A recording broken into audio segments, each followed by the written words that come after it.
a questão da história da vigilância sanitária, como é que ela aconteceu dentro da propositura, né, do SUS, dentro da perspectiva atual. Vocês conseguiram ler? Professora, eu peguei mais aquele que fala sobre a descentralização, integralidade, participação social. Isso. Tá. Mas vocês não leram, por exemplo, o artigo, não, o material que já está posto desde o início do ano, que fala justamente das construções das vigilâncias dentro da vigilância em saúde. Leram? Porque ali traz bem, não digo resumido, mas bem focado, como que se deu a história, né, da questão da vigilância sanitária, da vigilância epidemiológica. É um material que vocês estão se pautando desde o início da nossa disciplina em relação à vigilância em saúde. Vocês conseguiram ver esse ou não? É um que a gente já discutiu sobre ele, professora? Só que tá aí. Sim, a gente já viu, já. Nós já lemos. Sim, vocês leram várias vezes, inclusive era para ter lido várias vezes. Cada vez que a gente fala das vigilâncias, que é a história das vigilâncias, eu sempre disponibilizo ou indico esse material, porque ele traz justamente as abordagens de cada vigilância. Dentro dessa abordagem, a gente precisa estar conversando sobre a historicidade da vigilância sanitária. Como é que ela aconteceu? Ela é a mais antiga, ela é a mais recente, ela iniciou no Brasil, como é que iniciou no Brasil? Como é que é isso? Como as demais outras vigilâncias, como é que é isso?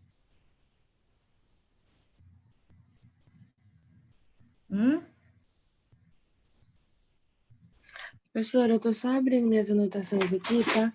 Mas a vigilância sanitária, eu não sei se eu tô falando besteira, mas eu acredito que ela... Vale, né? Os outros nem que ela foi uma das pioneiras, né? Em tudo, assim.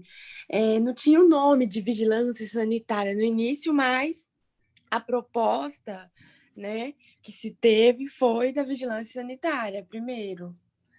A pioneira. Perfeito, né? Porque, na verdade, a vigilância sanitária, ela aconteceu muito em paralelo à vigilância epidemiológica dentro da Europa, né? Lá no século XVIII. Então, quando a gente fala de vigilância epidemiológica, a gente lembra também da vigilância sanitária, por quê? Porque as duas acabam permeando os movimentos sociais e principalmente a medicina preventiva lá no início do século XVIII na Europa, né? Então, naquela época, tinha-se o quê? Se a gente lembrar, né, até de filmes mesmo, né? Aquele filme lá do... Como chama? Veio o rosto, não me lembro o nome. Que trata justamente da Europa, Sherlock Holmes. Pronto. Se a gente lembrar um pouquinho desse filme, se vocês tiverem a oportunidade de assisti-lo ou já assistiram, vocês vão lembrar que inicia justamente o quê? Levando um caixão no meio da rua, né, um caixão de madeira, né, sem muitos cuidados, no meio da rua, com aquele monte de lixo, né, permeando ali a rua, dos lados.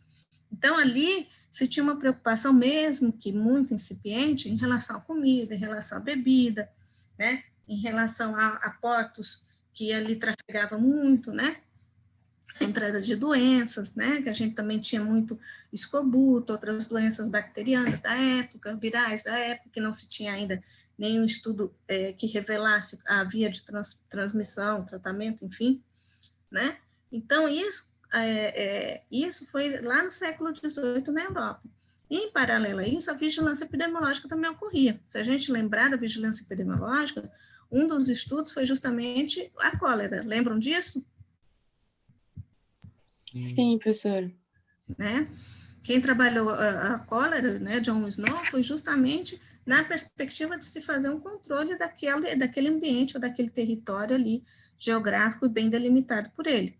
Então, vejam que a vigilância epidemiológica e a vigilância sanitária, elas estão sempre muito próximas, né? Quando uma é startada, provavelmente a outra está muito próxima. E aqui no Brasil não deixa de ser diferente. Como é que aconteceu no Brasil aqui? Professora, até onde foi com o Oswaldo Cruz? Quem falou antes? Alguém entrar, não sei quem. somando esse negócio que a Mabel já começou, do Oswaldo Cruz, né? Mas bem naquela troca de século, lá de 18 a 19, começou a chegar mais doenças, a questão da febre amarela, principalmente. Aí eles começaram a perceber, igual você falou, essa questão de, tipo, controle dos alimentos, a questão dos miasmas, principalmente na região dos portos, onde vinha muito pessoal da Europa, né, pegar Isso. subsídio aqui. Então, ele traziam muitas doenças também, somado ao pessoal que já estavam aqui, no pessoal tropical, que tinha essa troca de doenças, né? Aí foi quando teve a soma. Tipo, se tinha vigilância sanitária, quase já tinha vigilância epidemiológica junto, onde que eles tinham controle. Aí eles começaram a Uhum. perceber o que levava essa doença.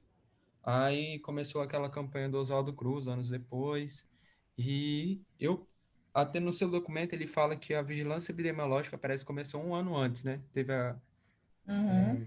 Tipo, ela se fixou um ano antes que a vigilância sanitária, que foi em 1976, eu acho. Isso. Isso. A epidemiológica em 75 e a vigilância sanitária em Sanitária. 75. Apesar de elas terem o início, né, meio que empírico juntas, institucionalmente, elas iniciaram dentro do Brasil nessas duas épocas, né, muito específicas. E daí você disse algo muito interessante, que foi justamente a teoria dos miasmas, né? A teoria dos miasmas, ela impulsionou todas as outras teorias, né? Porque se sabia muito bem que se pegava pelo ar, se pegava pelo lixo, se pegava pelo solo, mas não se sabia como, nem como, e nem como tratar. Então, a teoria dos miasmas foi um grande impulsionador de todas as outras vigilâncias, né? Epidemiológica e sanitária. E no Brasil, com a chegada da família real no Brasil, isso se tornou mais preocupante, obviamente, por quê? Porque eles traziam também consigo todas as culturas, todas as mazelas, né, daquela época de Portugal também, que a gente sabe muito bem que eram muitos fanfarrões, né, bebiam muito, comiam muito, a higiene era muito precária, né, e já no Brasil era o contrário, né, a higiene não é que não era precária, existia, claro, mas os povos indígenas, a gente sabe que os povos indígenas têm outro tipo de mentalidade, da mesma forma que os povos que existiam ali, os brancos. Então, vejam que é uma miscigenação de muitos saberes, de muitos hábitos, de muitas culturas, que acabam ou promovendo ou retardando a questão da vigilância em saúde, que naquela época, claro, não tinha esse nome, mas que não deixa de existir com um olhar de saúde pública, né? E nessa época também, que veio a família real para o Brasil, então trouxe também consigo a questão da polícia médica, a questão da polícia sanitária, que a gente teve lá no século XVIII, em que país? Lembram disso?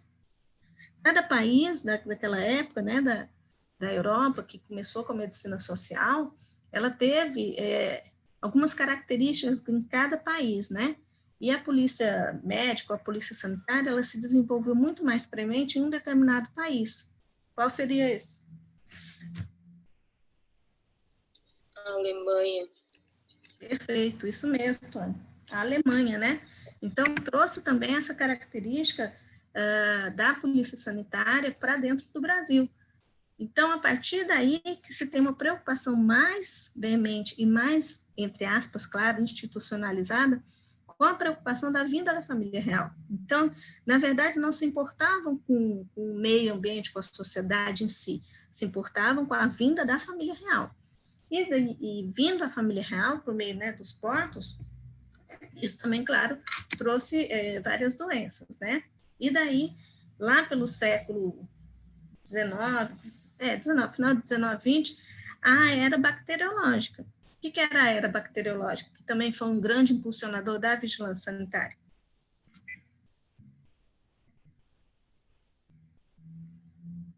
Lembram?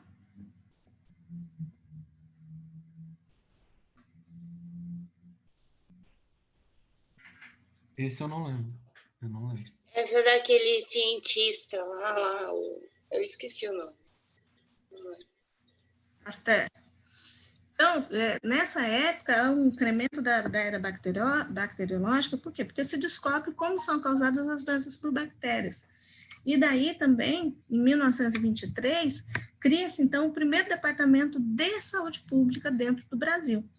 Então, vejam como as coisas foram desencadeando, não pelo Brasil por si só, mas por uma questão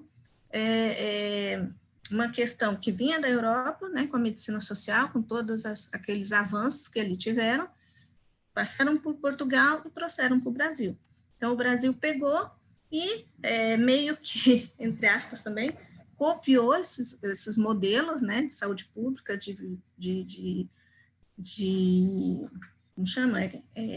Departamento de Saúde Pública, né, e aí começa realmente um serviço voltado para o olhar da vigilância sanitária, que é um olhar voltado para o cuidado, minimizar as possibilidades de contaminação, quer seja por alimentos, quer seja por portos, aeroportos, fronteiras, quer seja por ambientes, né? Então, vejam que daí inicia realmente um processo institucionalizado.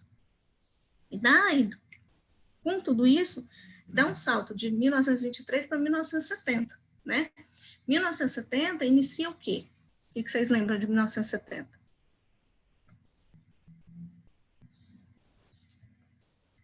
Sem ser a Copa, né? Porque todo mundo só pensa na Copa, 1970. O que aconteceu em 1970, além da Copa?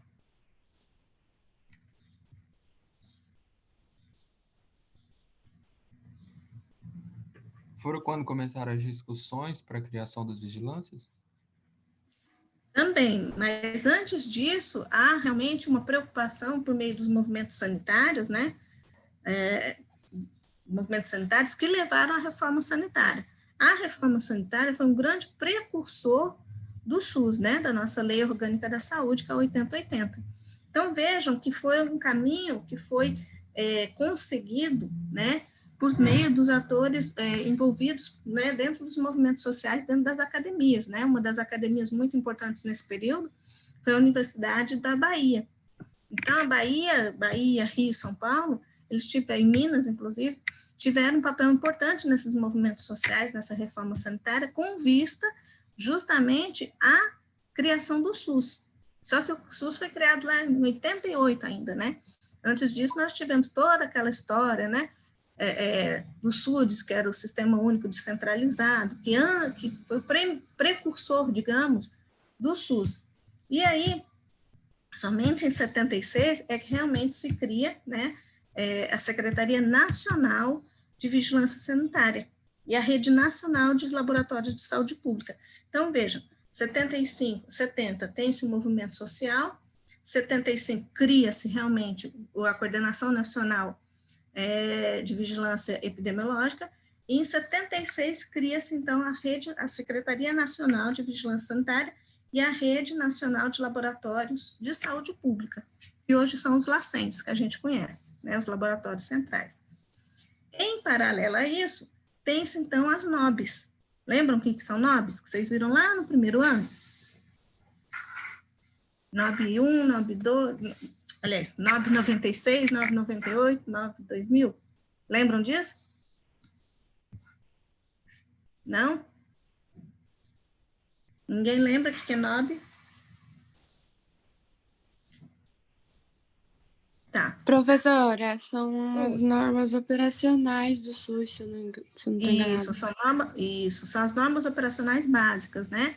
Elas que, na época, norteavam todo o SUS, que diziam onde era para ser aplicado todas as ações em relação a cada tipo de vigilância.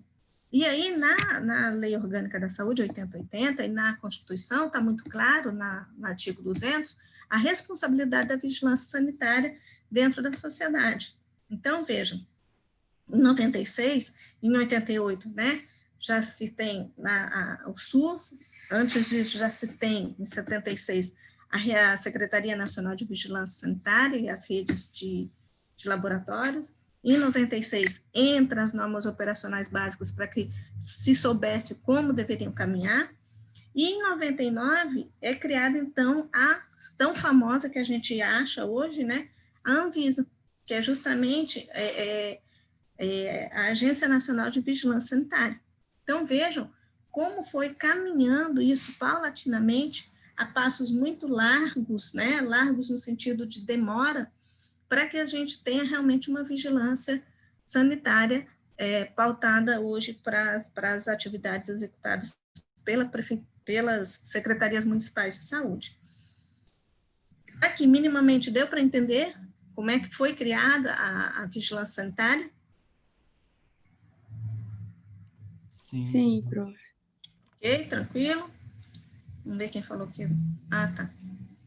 O Vitor tinha dito que eram as normas operacionais básicas, eu não tinha visto, Vitor. Isso, perfeito.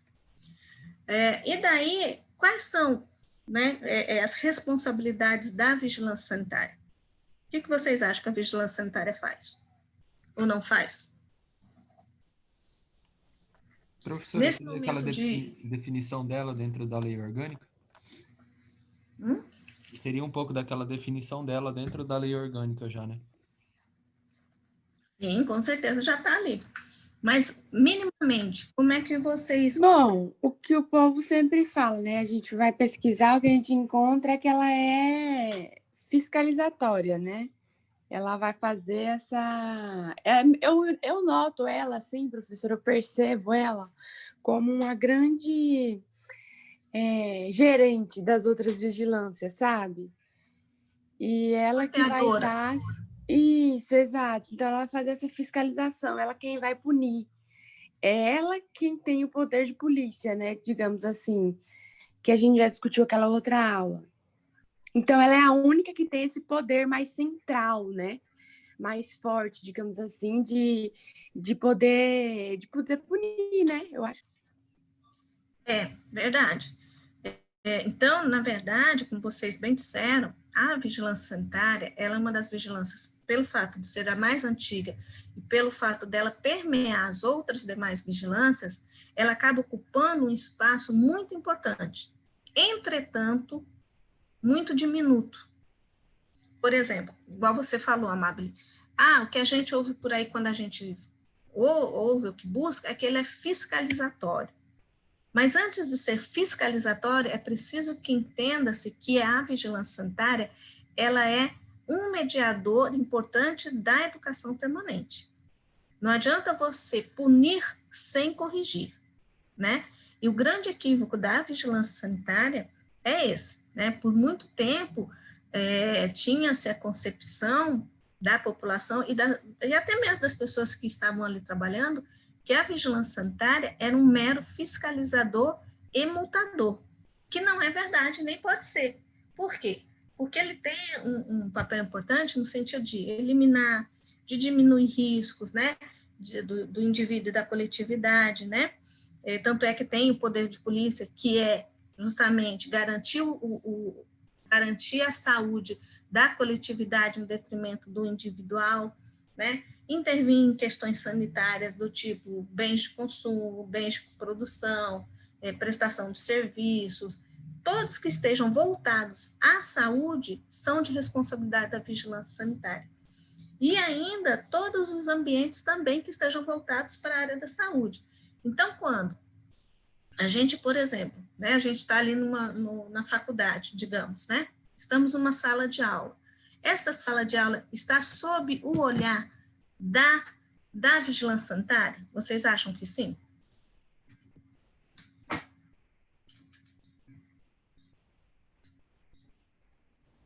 A sala de aula em si, Sala de professora? aula? A sala de aula. Pensa lá na sala de aula. Eu acho que sim, porque tudo tem que ter, né, os padrões de higiene adequado, as medidas sanitárias impostas em todos os lugares. Então, eu acredito que sim, professora. Eu acho que sim também, porque mesmo que ele não esteja relacionado diretamente, é indiretamente, e ele precisa cuidar disso. Exatamente. Tudo que esteja posto para o bem-estar da sociedade, direto ou indiretamente ligado à saúde, está sob a responsabilidade da vigilância sanitária. Então, vejam o quanto a vigilância sanitária é importante, quanto de gama de responsabilidades ela tem enquanto vigilância sanitária. Então, não é simplesmente um órgão fiscalizatório, mas é um órgão também de educação permanente, é um órgão também de orientações de projetos, é um órgão também voltado para pesquisa. Então, vejam que é em tudo que nos envolve, tudo, né? É um produto que você utiliza na pele, é um produto que você utiliza no cabelo, sei lá, é uma sei lá, pinça que você compra, enfim, é um alimento que você compra no supermercado, ou um alimento que você compra na rua, né, nas feiras, tudo isso, ou uma água que você está bebendo, né, tudo isso é de responsabilidade da vigilância sanitária, né, indústria de comércios, de saneantes, comércio de cosmético, farmácia, que mais? O que vocês lembram aí? Academia de ginástica, né? Que mais que a gente pode estar pensando? Praças de alimentação, ferroviárias, né? Rodoviárias, que mais? Tudo. Destino de lixos, né? Lixos comum e hospitalar, que mais? Professora, me tira uma dúvida. Que susto. Quem são? Qual é a formação profissional dessas pessoas que ficam à frente da vigilância sanitária? A vigilância sanitária, o ideal é que se tenha epidemiologistas, né? Só que ali, como há uma gama de serviços, a gente falou várias coisas aqui, não falou? Aeroporto não. Falamos de rodoviárias, falamos de cosmético, falamos de academias, falamos de sala de aula. Então, dentro da vigilância sanitária, é um dos locais onde tem uma gama multidisciplinar, né? São várias disciplinas e é multiprofissional. Ou seja, ali nós temos epidemiologistas, nós temos advogados, nós temos arquitetos, nós temos engenheiros, nós temos enfermeiros, nós temos fisioterapeutas, nós temos... Então, é ali que tem uma gama de saberes. Por quê? Porque essa gama de saberes é importante para que se tenha muito claro o papel da vigilância sanitária. Isso é o ideal. Entretanto, a gente percebe que muitas vezes, nos concursos públicos, quando você tem lá inspetor da vigilância sanitária, e você quer o perfil dessa pessoa, você não pede, aliás, tendo como perfil, uma profissão específica. Você coloca da seguinte forma: profissional da área da saúde. E daí entra N profissionais da área da saúde, né?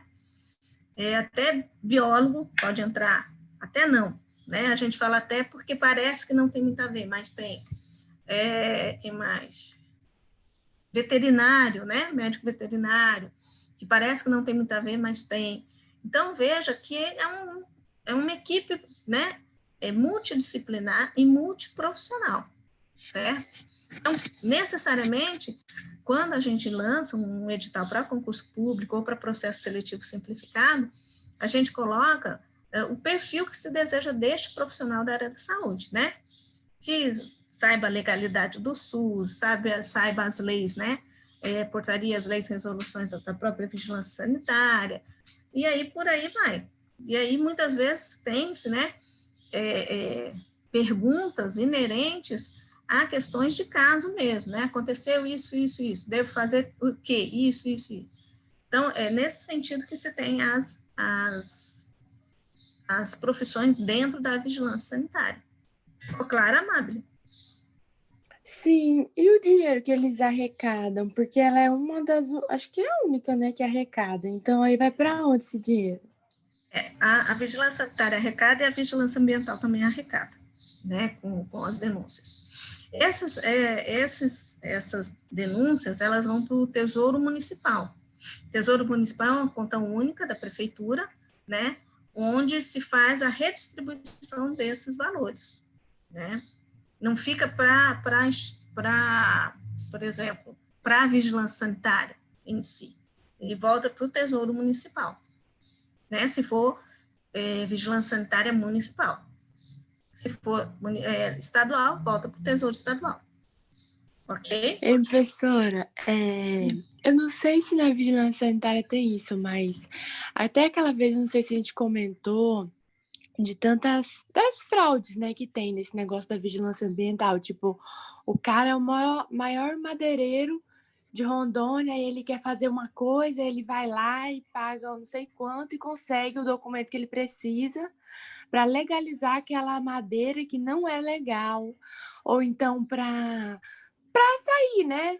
Assim, para não ter problema, né?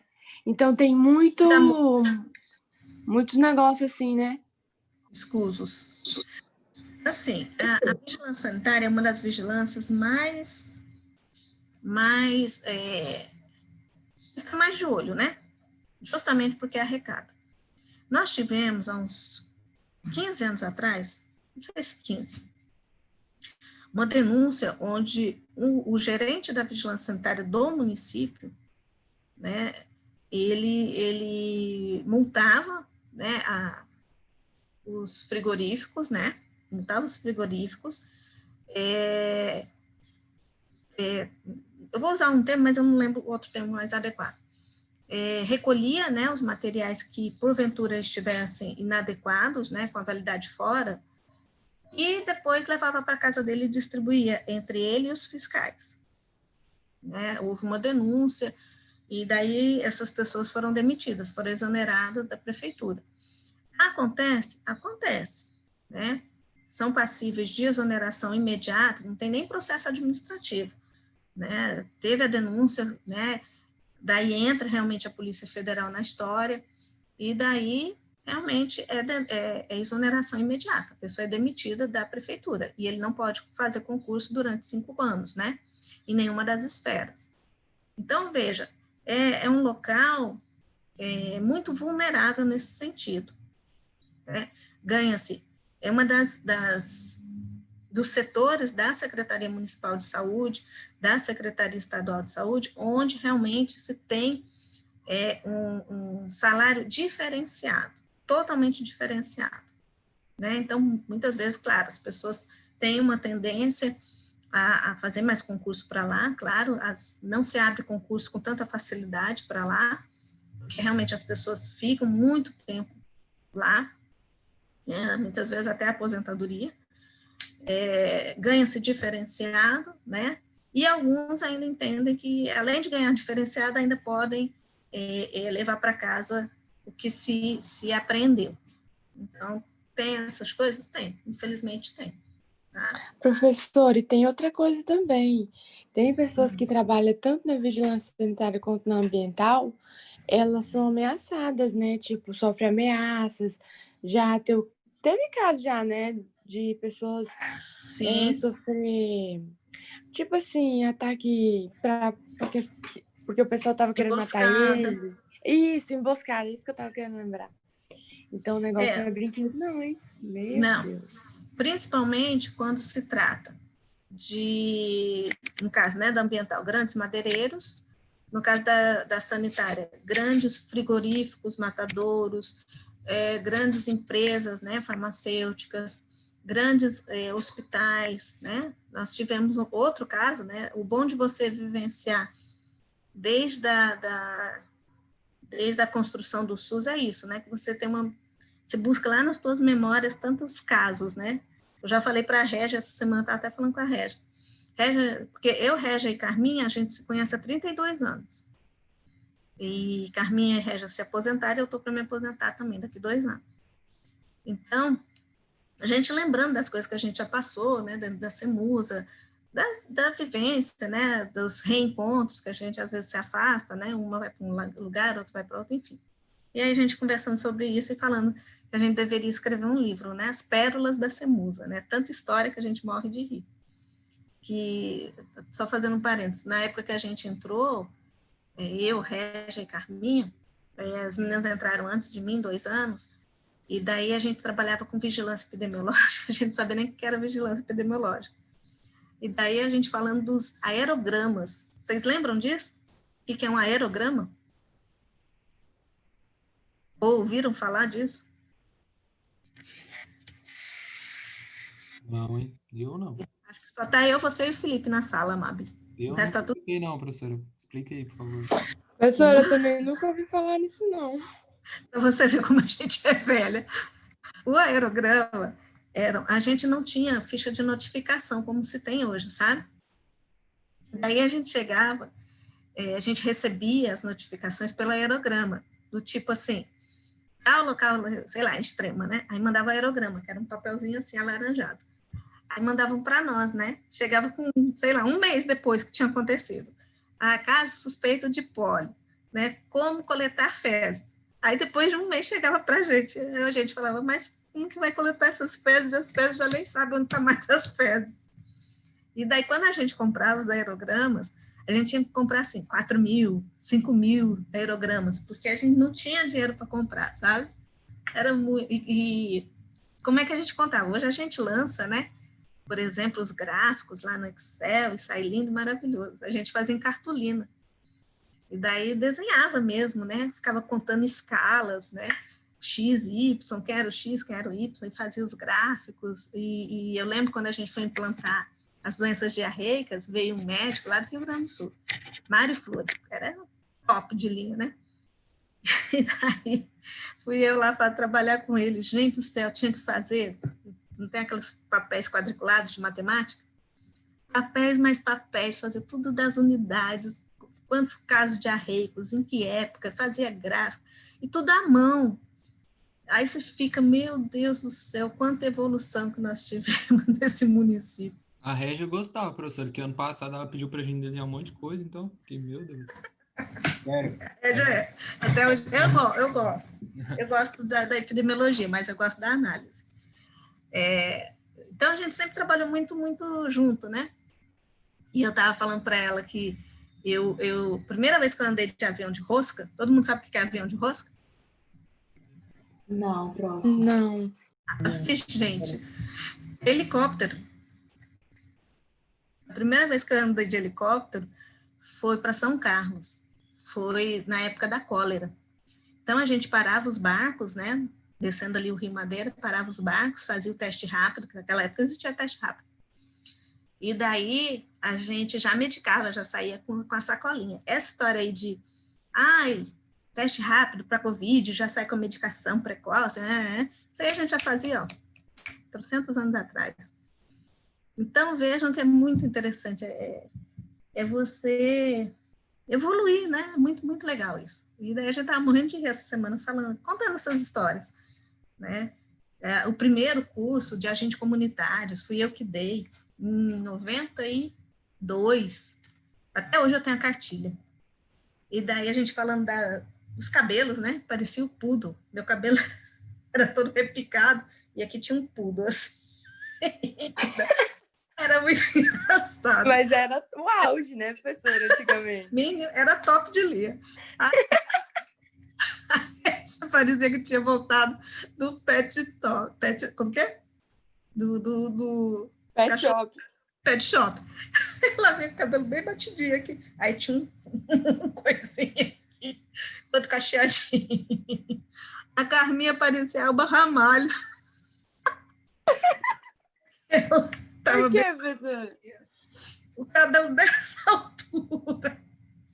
E o cabelo comprido, assim. E o cabelo parecia da Elba Ramalho, todinho. Porque a Elba Ramalho agora tem um cabelo bonito, né? Mas no início da vida dela, quando era pobre, tinha um cabelo bem feio. Aí a gente morrendo de rir, eu, Carminha e ela, com essas histórias, enfim. Mas voltando à coisa séria. É muita história, gente, vocês não têm ideia. É muita coisa. Olha aqui, ó, o outro falando, ó.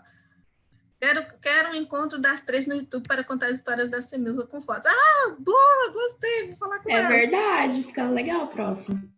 Gente, tem muita coisa, muita foto, nossa, muita coisa, muita história para contar. As 3, é muito, muito tempo, né? E a gente, claro, às vezes se aproxima, às vezes se distancia, mas sempre uma relação muito boa de amizade, graças a Deus. Pois é, voltando então. O que a gente estava falando? Sim, a vigilância sanitária, gente, então, por ela ter essa fragilidade... Eita, travou aqui o negócio.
Oi, voltou.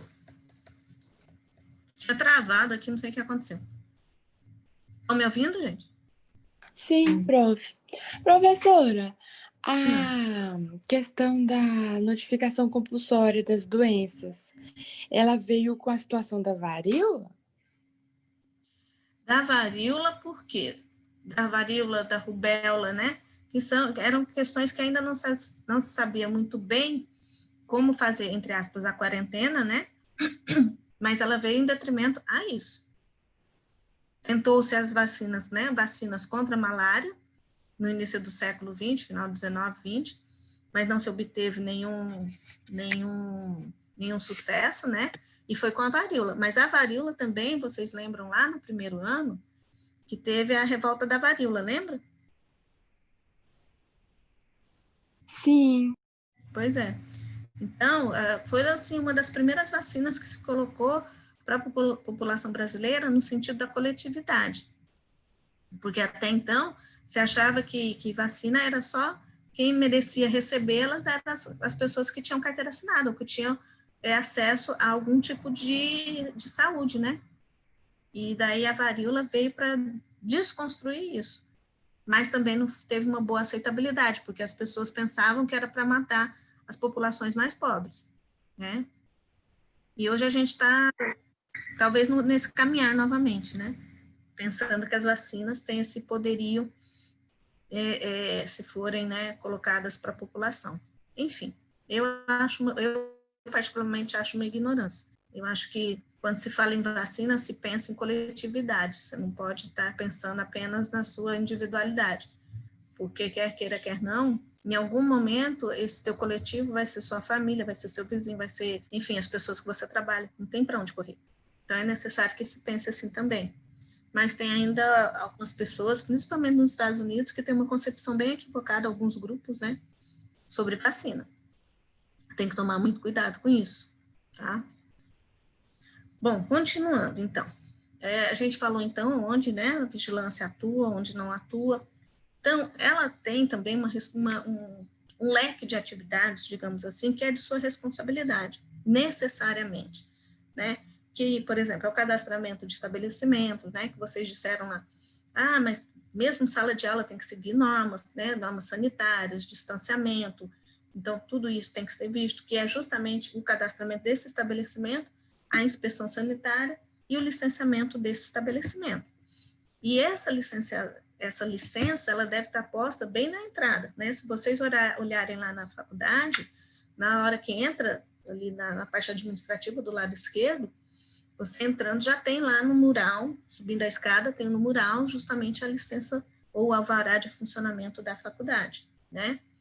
Outra responsabilidade importante é o atendimento às multas não, às denúncias.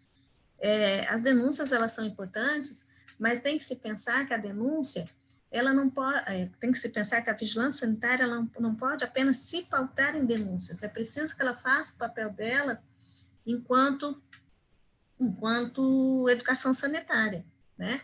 Então, isso também é importante para quando a gente pensa em se estabelecer uma educação sanitária no sentido de se ter a responsabilidade dentro de um sistema de saúde. Então, é preciso que as pessoas também entendam isso, né?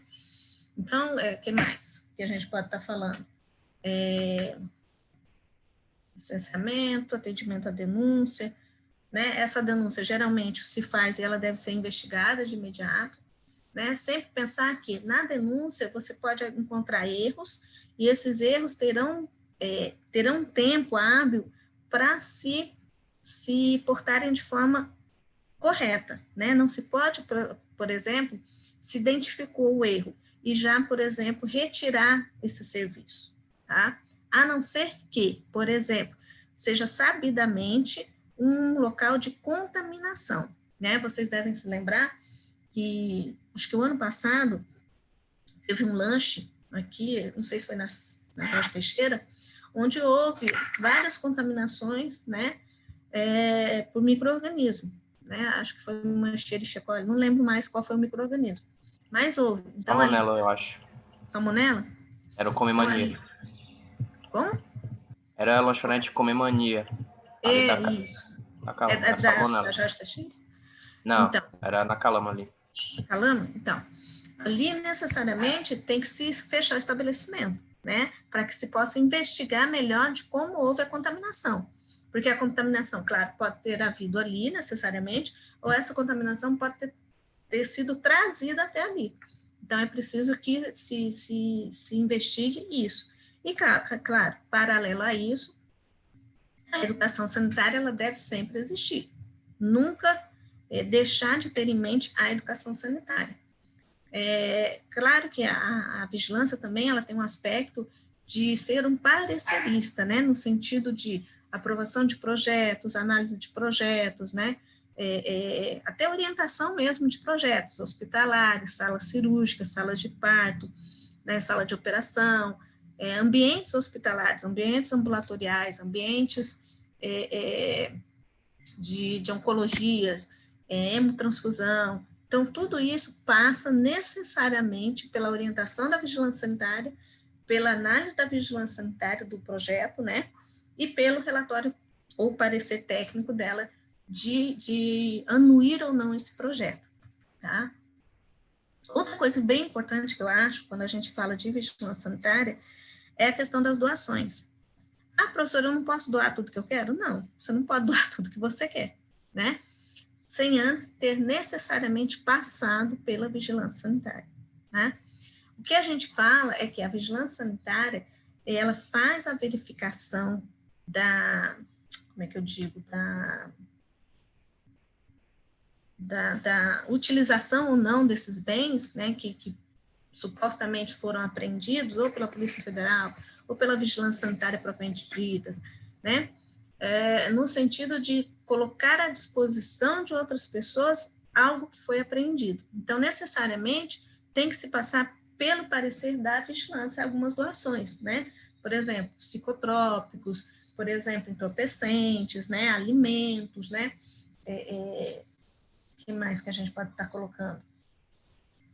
Mas, por exemplo, roupa, eu preciso passar pela vigilância? Não, somente produtos apreendidos, né? Apreendidos porque estão fora da validade, apreendidos porque estão ilegais, apreendidos porque entraram no país legalmente, apreendidos porque foi fruto de roubo. Então, tudo isso tem que se passar pela vigilância sanitária para que ela possa emitir o parecer técnico e liberar esse produto para consumo. Ok, gente? Tá ficando claro como é que tá aí? Professora, a senhora pode falar um pouco mais sobre a questão educativa que essa vigilância proporciona? A questão educativa, ela tem uma responsabilidade, por exemplo, em relação aos alimentos. Então, é a vigilância sanitária que necessariamente fala das boas práticas em alimentação. Então, necessariamente, quando, por exemplo, uma pessoa vai montar um frigorífico, essa equipe do frigorífico, geralmente, ela tem que passar por uma educação permanente ou educação continuada pelos profissionais da vigilância sanitária, falando sobre o acondicionamento dos alimentos, falando da distribuição dos alimentos, falando como deve ser feito a coleta do lixo, como é que esse lixo deve ser externalizado, falando das boas práticas, por exemplo, em relação a laticínios, como se faz o queijo, como se faz a mussarela, como deve ser acondicionado, como se maturar um produto. Então, isso é uma parte da educação sanitária, né? Por exemplo, com um olhar voltado para a alimentação.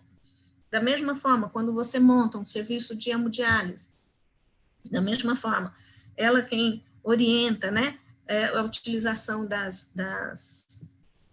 mangueiras, a utilização de água filtrada, como se deve se fazer, né, a limpeza do equipamento. Então, tudo isso, muitas vezes, a gente pensa assim, eu vou comprar um equipamento e daí a empresa vai orientar. Muitas vezes isso não acontece. Quem faz esse papel, e faz muito bem, aliás, é a vigilância sanitária. E daí, claro, tem outras coisas que ela pode estar também sendo um órgão orientador no sentido, né, por exemplo, lacrei, né, multei e lacrei um determinado serviço. Antes de eu fazer isso, eu necessariamente tenho que entender o meu papel enquanto educador.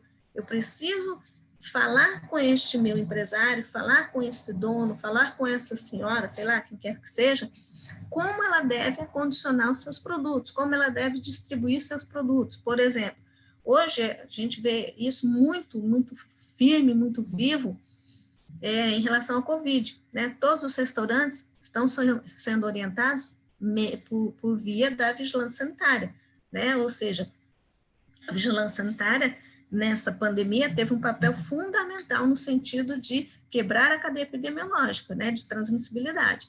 Então, junto com a vigilância epidemiológica, ela tem um papel determinante para que não se propague a Covid. Ficou claro, Amábile? Sim, então, tipo assim, todos os comércios, em qualquer área, assim, que for, tem que passar pela vigilância sanitária e também vai receber as orientações, as instruções daquilo que lhe cabe, né? Isso, isso. Se vocês abrirem lá a página da vigilância sanitária, ou no município ou no estado, tem lá uma parte que fala sobre orientações educativas. Aí tem várias coisas lá, vários cursos, várias orientações, né? Então, a vigilância, ela tem esse papel também, fundamental. O que mais que a gente pode estar falando sobre a vigilância? A Amábile, não sei quem foi, acho que foi a Amábile, falou que a vigilância ela é um setor muito vulnerável no sentido de emboscadas, né? E a gente percebe isso muito quando se trata de unidade hospitalar, grandes empresários, grandes frigoríficos, né, matadouros, enfim.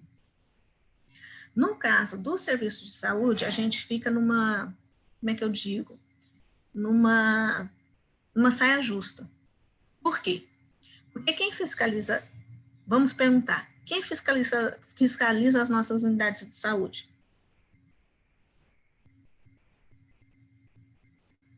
Quem que vocês acham que fiscaliza? Não é vigilância sanitária? Exatamente. A vigilância sanitária. E a vigilância sanitária, às vezes, ela fica numa saia justa muito grande, no sentido de vou fiscalizar quem é meu colega, vou fiscalizar a unidade que eu já atuei, vou fiscalizar para o meu senhorio. Vocês percebem como é complicada essa situação? Se o outro lado não tiver a maturidade suficiente para entender que a vigilância sanitária está fazendo o seu papel, né? Da mesma forma, por exemplo, a CIPA, né?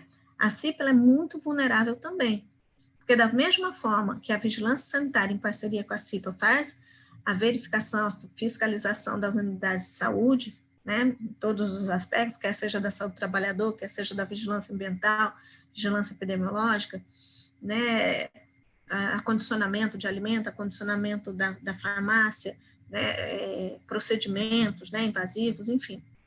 Como colocar isso no papel e mandar para o Ministério Público do Trabalho? Vejam o quanto é uma saia justa que a vigilância sanitária se encontra, né?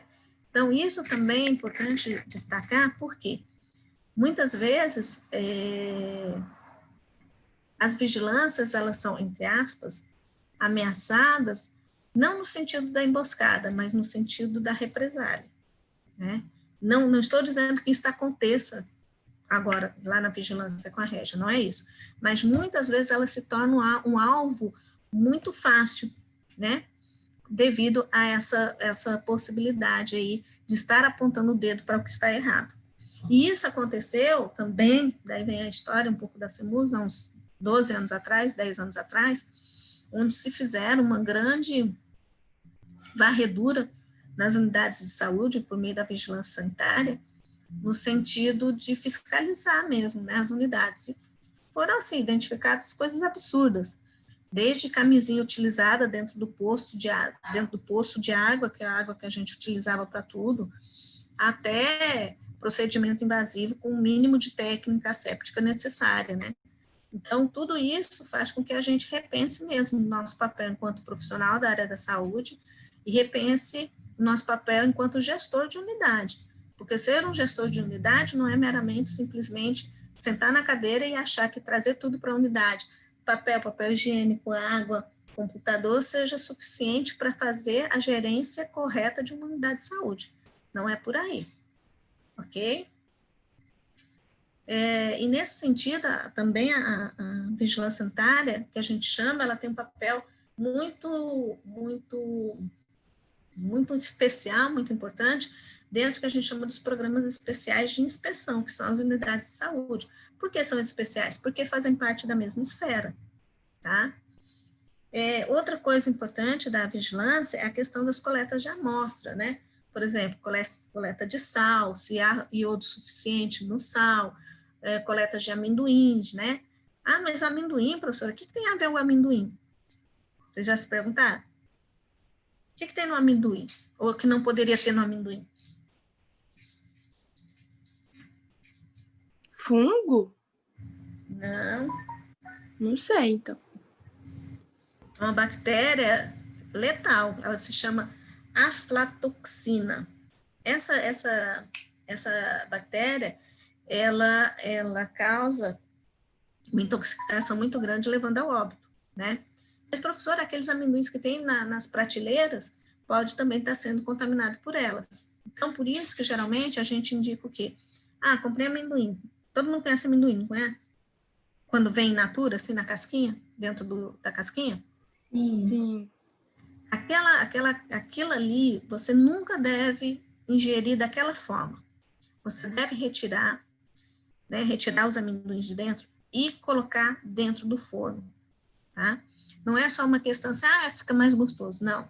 Isso daí é justamente para que haja, né, que mate toda a possibilidade de se ter bactéria ali dentro, tá? Da mesma forma, se pega, né, por amostragem, por exemplo, os invólucros de amendoim nos supermercados para se verificar a possibilidade ou não de se ter esta bactéria ali dentro. Ok? Ficou claro? Então tem que assar, né? Tem que assar, exatamente, perfeito. Você não pode comer ele sem assar. Não é simplesmente estar mais gostoso, vou botar um salzinho, vou tomar com cerveja. Não é esse o objetivo da coisa. Professora, e por que a vigilância, quando ela vai fazer uma fiscalização, ela tem que avisar antes? É claro que todo mundo vai se arrumar, né, no dia que eles vão chegar. É que nem o MEC, quando chega na finca. O MEC tá aí. Nossa, o MEC vai chegar tal dia. Meu Deus do céu, tem que estar todo mundo perfeito nos laboratórios e não sei o quê. É desse jeito. Como que eles vão pegar alguma coisa errada? Depende. Se for uma denúncia, eles vão se avisar. Se for uma inspeção, eles avisam. Ficou claro? Sim. Entenderam? Porque a inspeção, ela é uma prerrogativa para liberação de algo, para liberação de alvará, para liberação de licenciatura. A denúncia, não. A denúncia, essa pessoa já tem esses materiais, né, que podem estar ou não sendo utilizados, ou não tem esses materiais, e alguém denuncia a irregularidade, entendeu? Por isso que avisam vocês para estarem bonitinhos, lindos, limpinhos, porque é uma inspeção, não é uma denúncia. Mas na inspeção também pode ser identificado coisas erradas, claro, né? Com certeza, com certeza. É um momento que mais se identifica. Por quê? Porque é o momento que você está ali querendo aparentar que está tudo lindo e maravilhoso, e eles vão justamente, né, pega o lindo e maravilhoso e vai destrinchando até chegar no sujo. Mas é isso, mas é aquilo, mas e você está participando? Quando é que você participou? Quando você participou, o que você fez? É como se fosse uma grande investigação.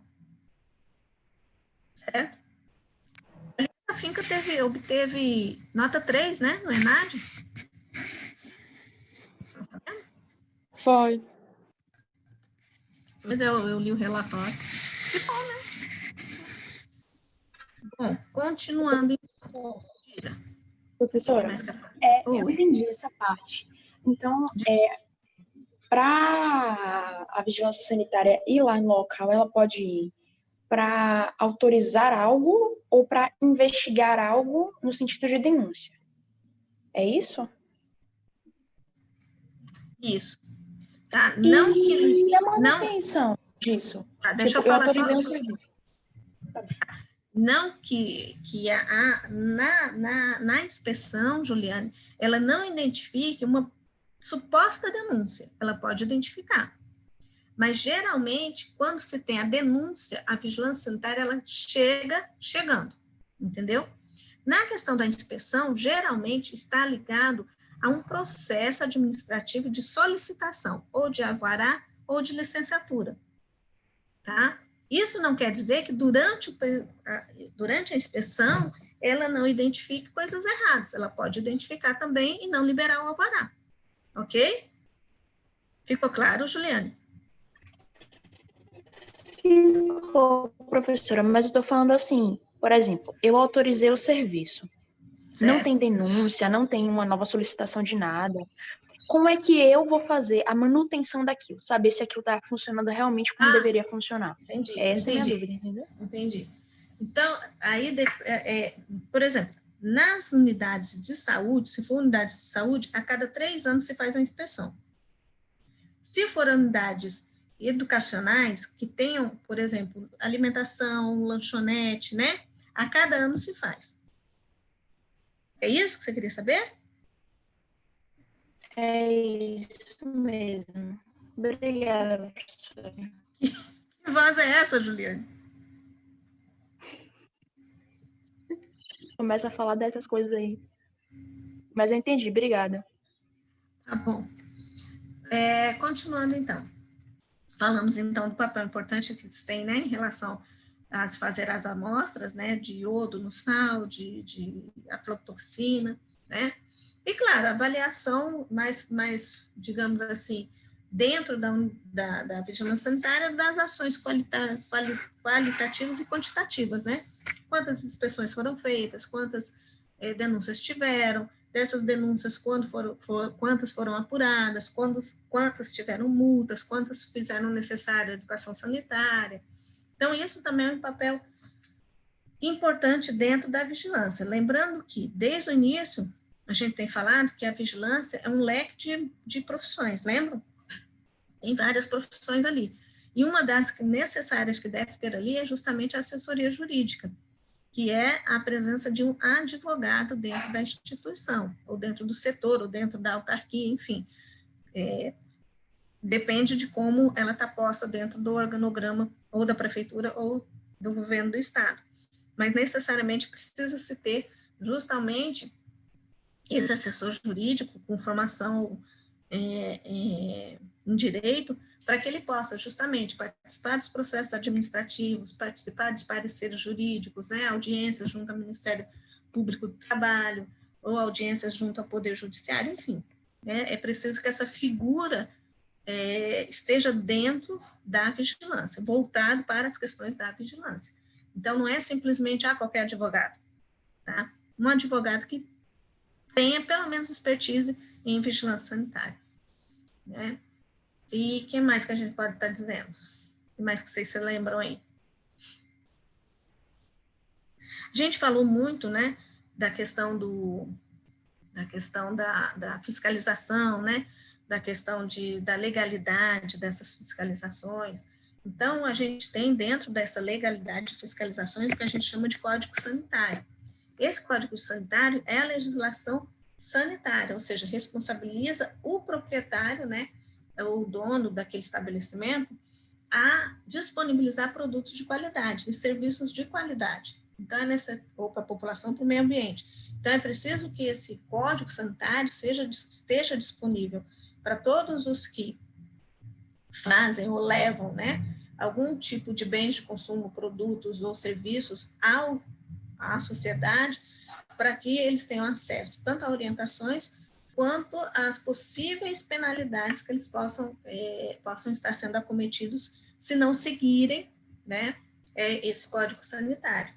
Então, por isso também que a gente fala muito em respeito à questão do advogado estar dentro desse setor ou dessa unidade. E aí a gente tem algumas leis, portarias, resoluções importantes, né? Vocês conseguiram ver alguma, pelo menos uma, ou duas, ou três?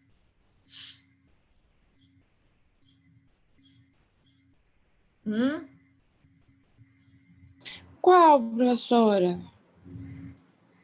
É o que vocês queiram, qual que vocês tiveram possibilidade de levantar, que vocês acharam relevante. Porque se a gente for falar de legislação sanitária, tem mais de 4.000 portarias. E daí não é o nosso foco, né? A gente está fazendo medicina. Por enquanto, vocês acham eu que ainda não decidiram ir para o caminho da vigilância sanitária. Quais são, assim, o que vocês acham mais importantes? Porque tem portarias que falam, por exemplo... Saúde mental, ela é muito importante, né?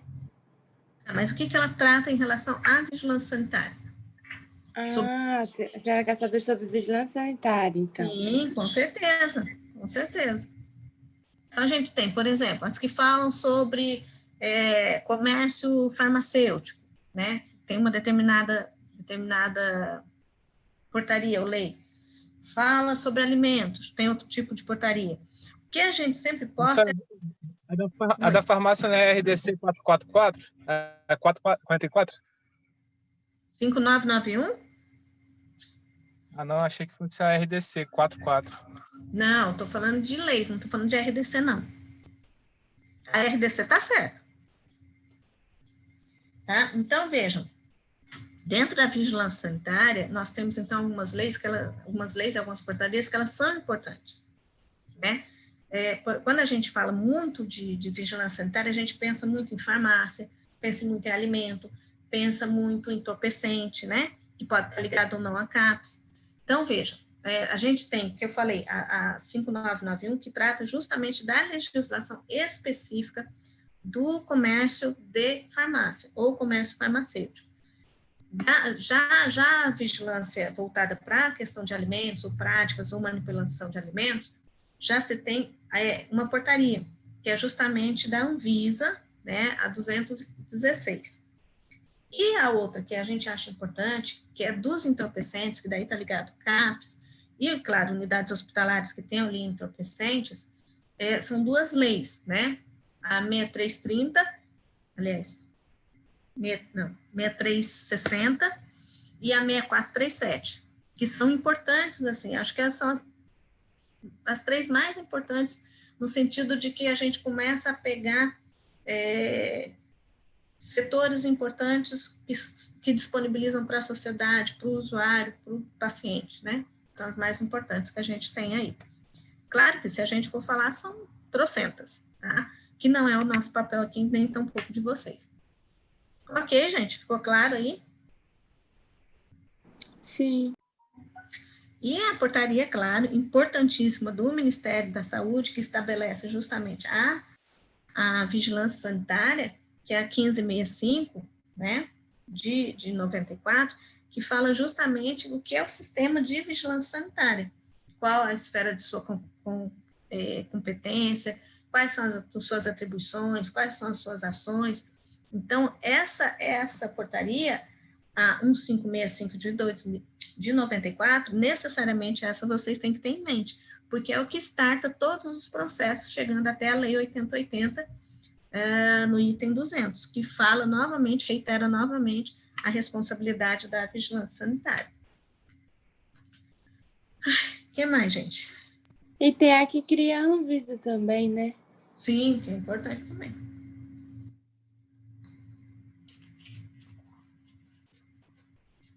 que mais que a gente pode estar falando?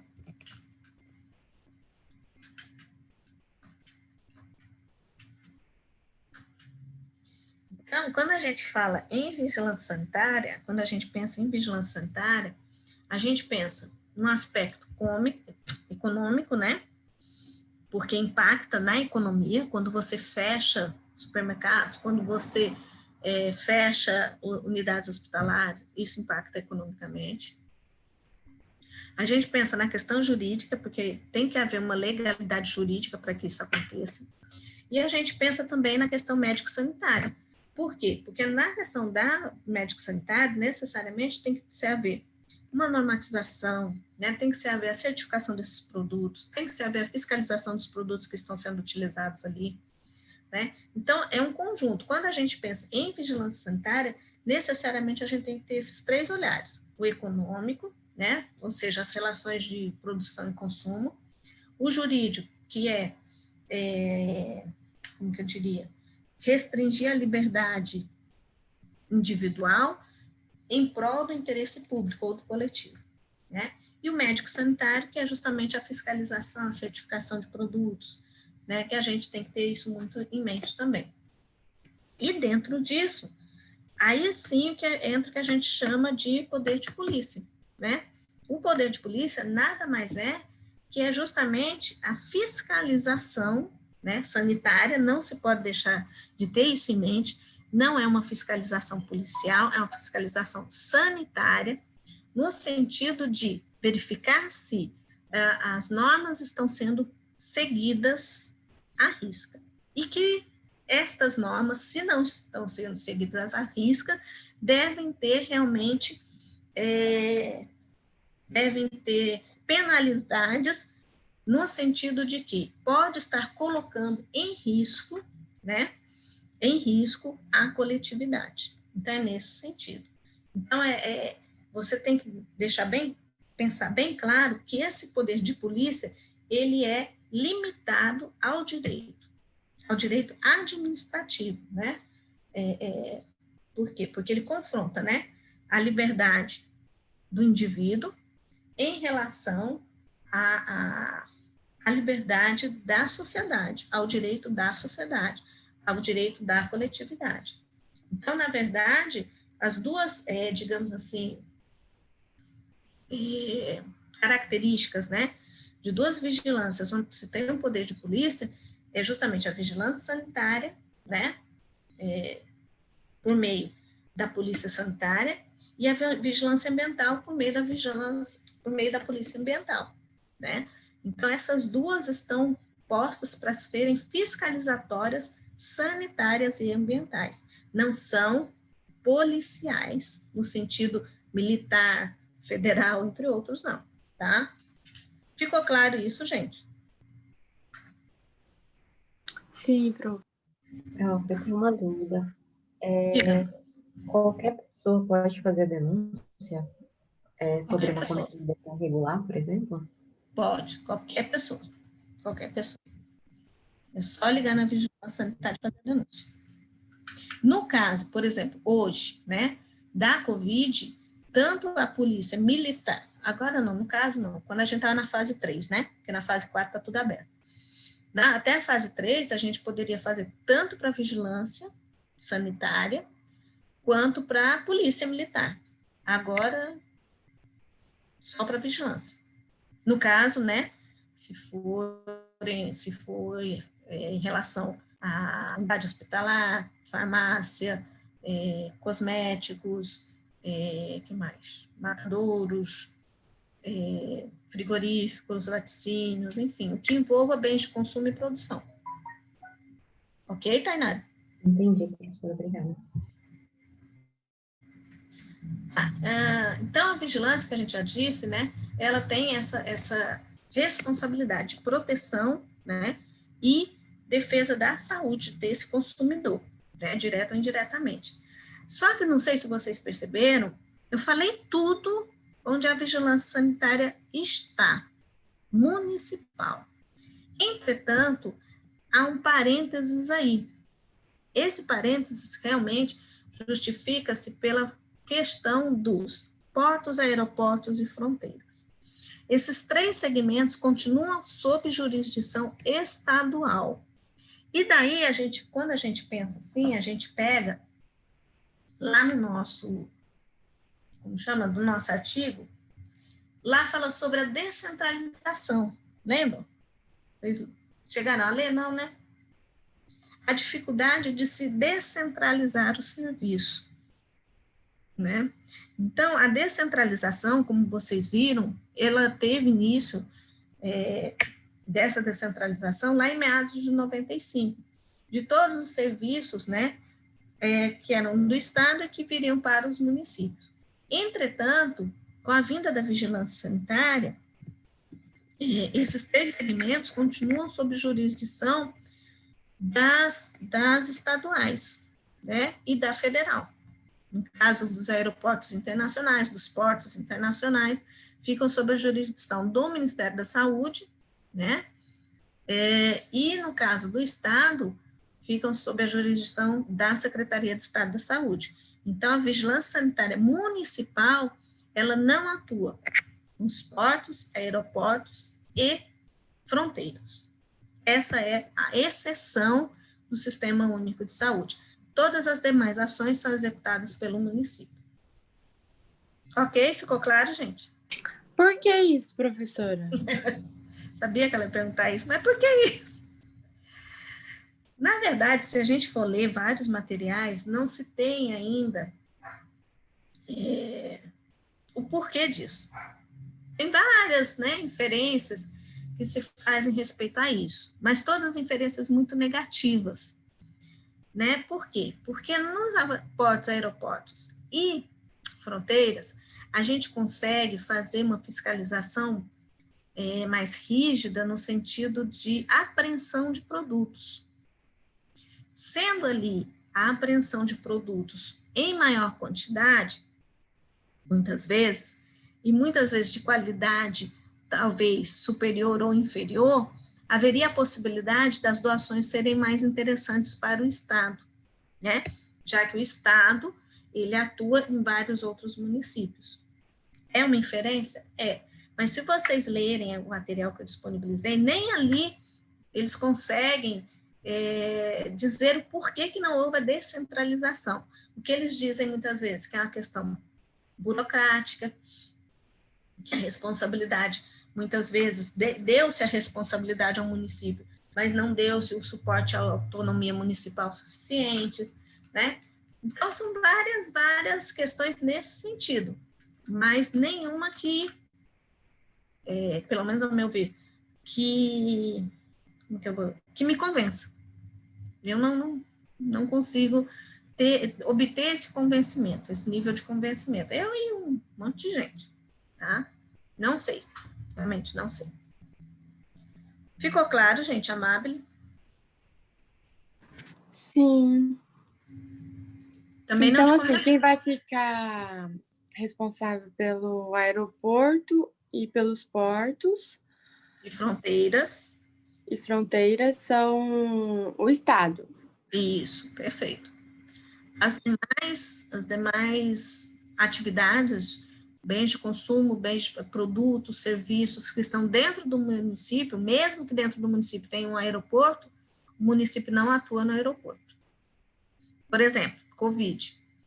Durante o Covid, nós tivemos ações dentro das rodoviárias, né, da vigilância sanitária municipal e no aeroporto da vigilância sanitária estadual. Ok? Professora, mas, por exemplo, quando são apreendidas essas coisas lá no aeroporto, então são doadas, para o Estado, essas coisas?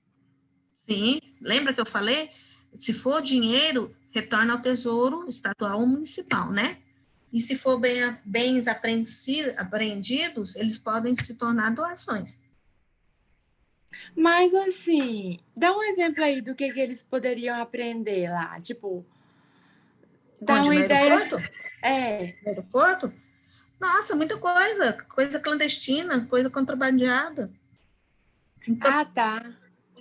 Tem muita coisa, cigarro, entendeu? Uhum.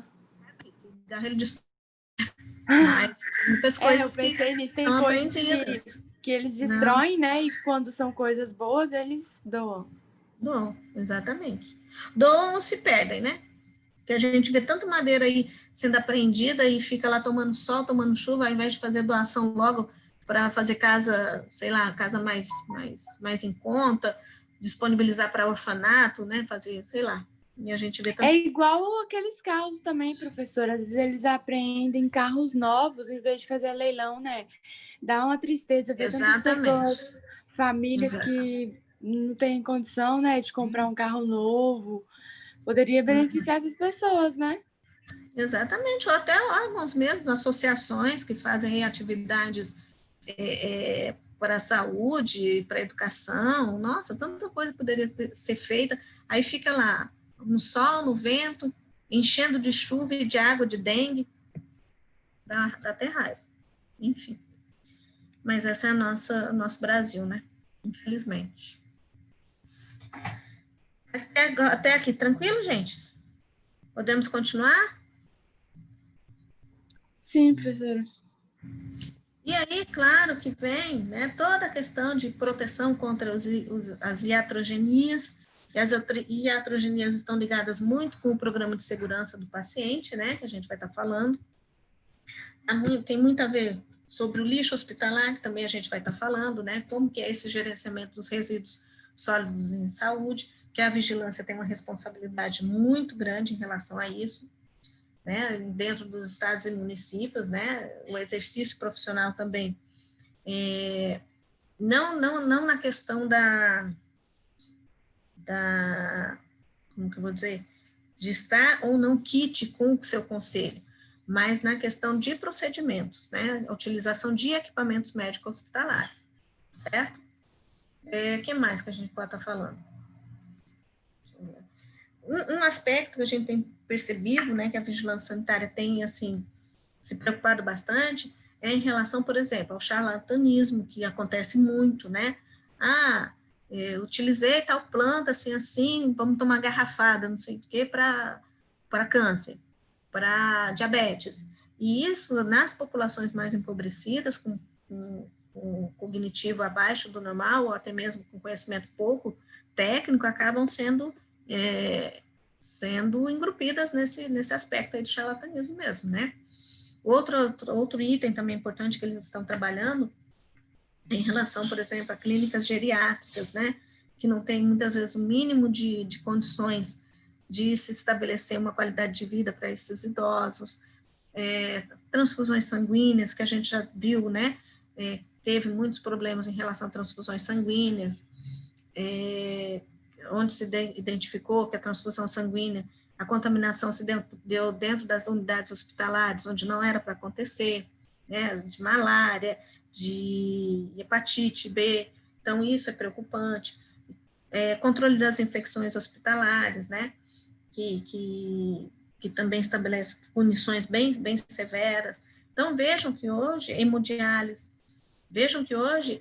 além das atividades que a gente já falou, tantas outras aqui, ainda há essa preocupação, né, com outras questões que estão sendo postas, que estão sendo apresentadas ao longo aí dos anos, né. Covid entrou mais uma nessa relação aí, tá? Além disso, questão dos agrotóxicos, a questão do lixo hospitalar. Então, vejam que tudo isso é permeado também, claro, é capitaneado pela vigilância sanitária, mas é muito conversado também com a vigilância ambiental, né? Todos nesse conceito mesmo de se manter condições adequadas à existência humana. Então, é preciso que se entenda que as vigilâncias necessariamente têm que se conversar. Não podem ser postas em setores diferentes, não podem ser distantes, né? E nem podem ser achadas que qualquer um faz. Tá? Claro que qualquer um pode ser qualificado para se fazer, mas qualquer um fazer não faz. Tá? Deixa eu ver o que mais que a gente pode estar falando. Eu acho que era isso, porque a gente já falou sobre as competências, né, de cada esfera. Professora, por exemplo, Oi. nessas farmácias de manipulação, a Anvisa que fica de olho no produto, na qualidade daquilo que eles estão produzindo? A Agevisa junto com a vigilância sanitária, é estado e município. Ah, tá, beleza. A Agevisa é a Anvisa, né? Só que... A Agevisa é do estado, a Anvisa é nacional.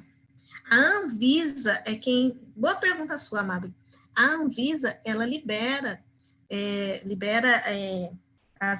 como que chama? Quando vem nos rótulos, não é autorização, Ai, gente, como é que chama? Esqueci. A Anvisa libera a comercialização do produto, certo?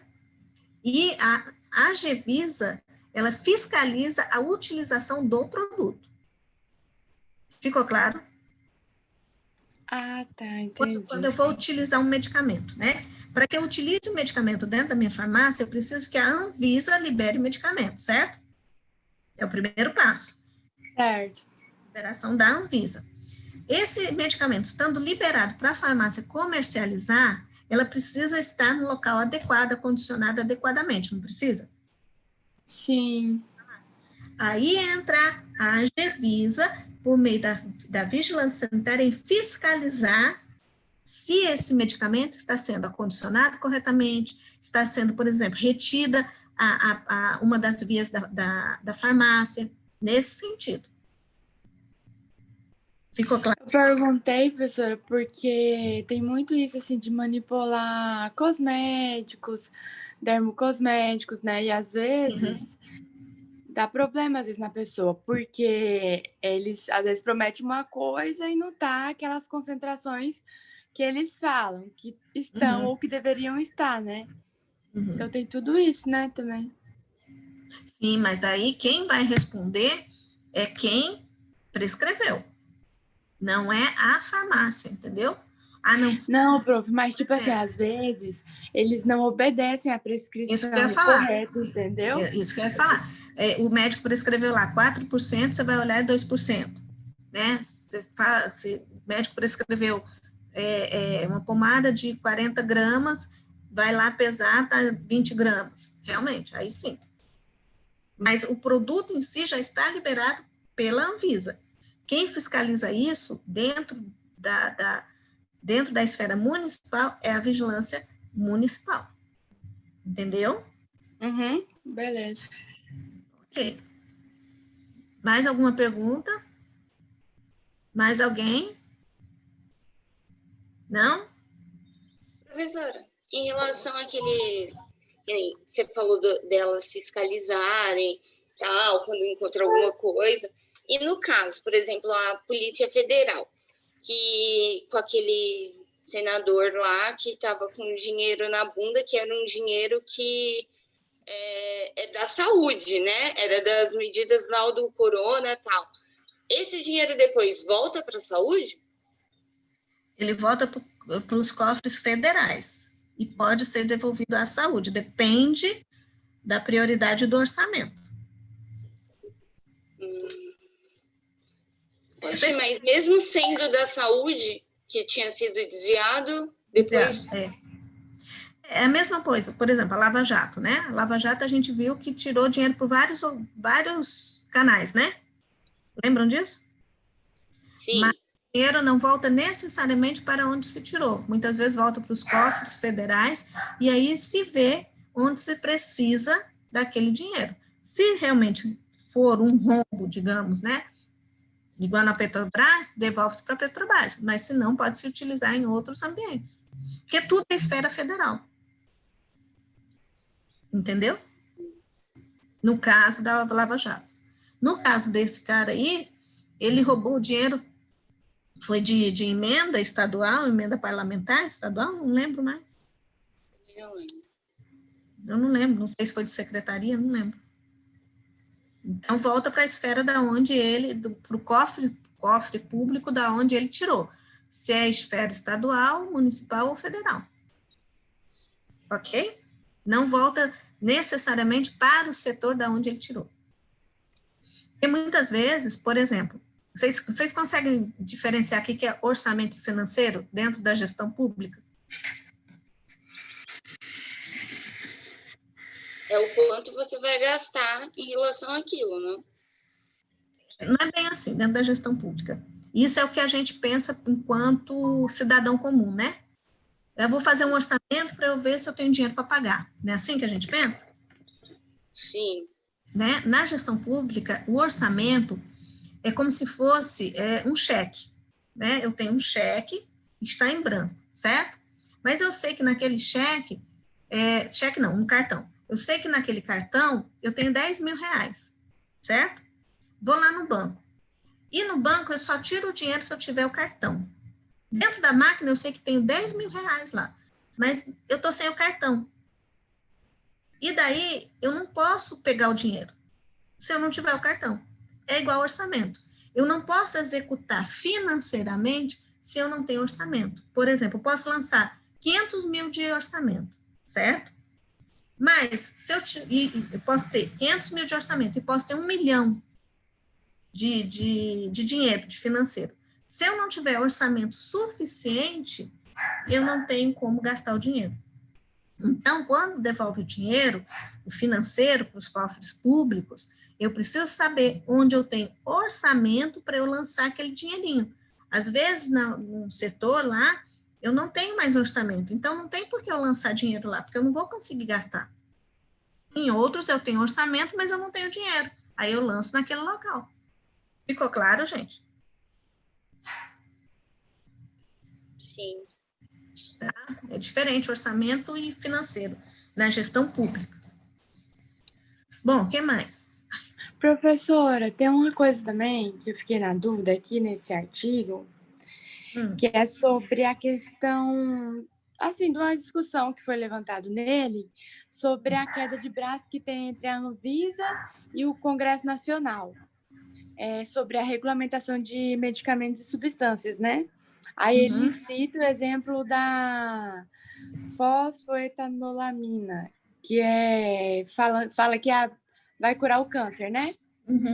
Aí, como é que funciona isso? Já que essa questão é delegada à Anvisa, como que o Congresso Nacional atravessa isso? E libera uma coisa que deveria ser a Anvisa? Na verdade, o Congresso ele libera qualquer tipo de coisa que tenha impacto político. Tá? Primeira coisa que vocês têm que pensar é isso. A Anvisa ela é técnica. Se ela diz que tal medicamento não tem evidências suficientemente plausíveis para causar benefício à saúde de um ser humano, deve ser levado em consideração o que a Anvisa diz, e não o que o Congresso quer. É isso. Resumindo, é isso. O Congresso ele quer fazer uma questão política, um impacto político. Muitas pessoas querem esse medicamento, não querem? Ok, vamos distribuir o medicamento para todos que têm câncer. Mas até que ponto este medicamento realmente causa benefício às pessoas? É essa a pergunta. É a mesma coisa. Covid agora. Em relação a hidróxido, como chama?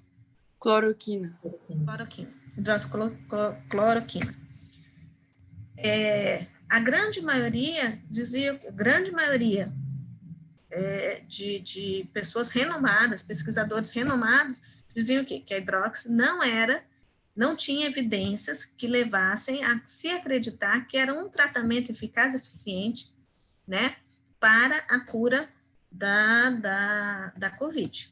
Entretanto, muitos políticos achavam, entregaram, e agora tem um monte de gente aí com hepatite. E aí? E também teve aquela questão que começaram a distribuir ivermectina, né? Não sei como é que funciona isso, mas tá estranho, né? A ivermectina tem algumas pesquisas, e não sei se o Luiz Fernando está hoje aí na aula. Luiz Fernando? É Luiz Fernando, né? Que no primeiro ciclo de replicação do vírus, ele faz com que haja diminuição dessa replicação, consequentemente diminuição dos sinais e sintomas, né? É algo positivo? É algo positivo, né? Se uma pessoa com uma certa idade, uma idade mais avançada, uma pessoa com comorbidade, né? Se pode dar este, entre aspas, alívio, né, desses sinais e sintomas, claro que é interessante. Mas não tem sequela nenhuma se você tomar, né? Então, é outro viés, né? No caso da hidróxido, não. Sabidamente tem-se observado que as pessoas que tomam, né, a hidróxido sem ter malária, que é um protozoário, não está tendo o que a gente espera que tenha melhora e está tendo como sequela a hepatite. O problema é esse. E aí, claro, tem vários estudos, né, mas nada ainda que corrobore com tudo e com todos. Não tem como. Ainda é muito recente.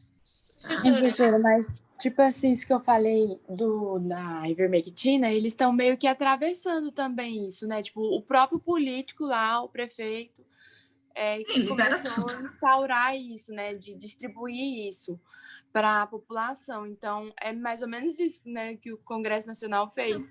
Até o cara aqui no artigo falou: quem é que vai querer importar um medicamento do Brasil, sendo que eles não vão saber se foi registrado pela Anvisa ou se foi permitido pelo Congresso Nacional? Aí ele Exatamente. falou que desmoraliza, né, o medicamento brasileiro.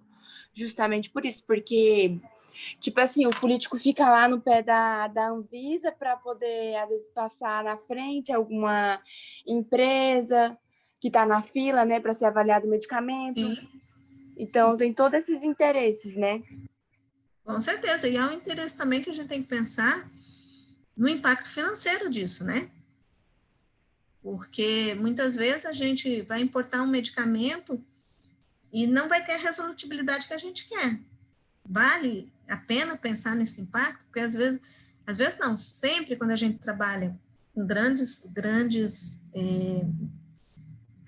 populações, né, dentro da saúde coletiva, a gente tem que pensar em grandes proporções. Não vai pensar em 2, 3 pessoas, né?